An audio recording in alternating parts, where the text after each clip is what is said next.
بسم اللہ الرحمن الرحیم۔ السلام علیکم۔ میں ہوں اعجاز علی اور خوش آمدید کہتا ہوں آپ کو اپنے چینل سبق کہانی میں۔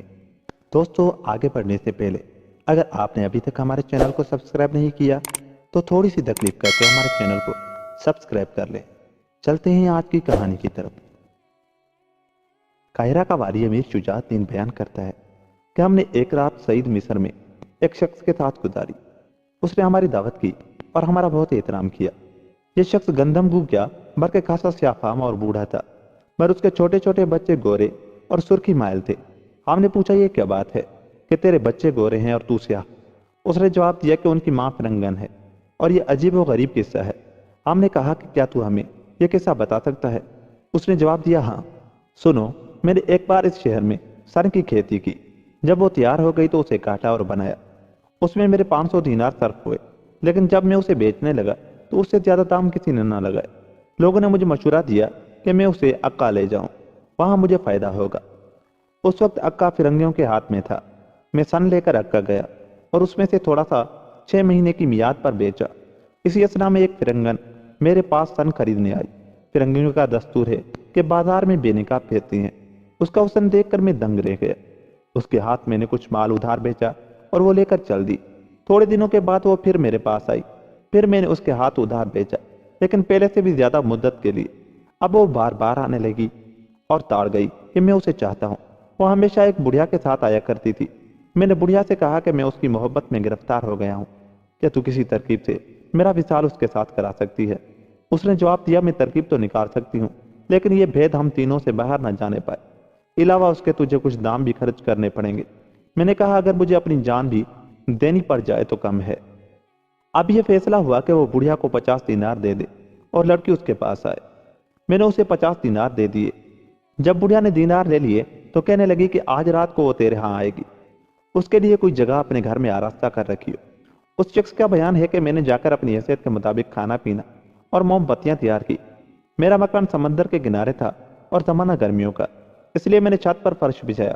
فرنگن آئی، ہم نے کھایا پیا اور جب رات زیادہ گزری تو ہم وہیں آسمان کے نیچے لیٹ گئے۔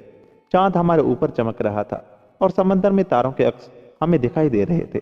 میں اپنے دل میں کہنے لگا تجھے خدا کے آگے شرم نہیں آتی کہ تو پردیسی آسمان کے نیچے اور سمندر کے کنارے ہو کر ایک فرنگن کے ساتھ خدا کی نافرمانی کرتا ہے اور دوزخ کے عذاب کا مستحق بنتا ہے۔ خداوندہ میں تجھے گواہ بناتا ہوں کہ تیرے شرم اور تیرے عذاب کے ڈر سے میں آج رات اس فرنگن کے ساتھ گناہ کا مرتکب نہیں ہوتا۔ یہ کہہ کر میں صبح تک سوتا رہا۔ وہ صبح کو ناراض ہو کر اٹھی اور اپنے گھر چلی گئی۔ میں اپنی دکان پر جا کر بیٹھ گیا۔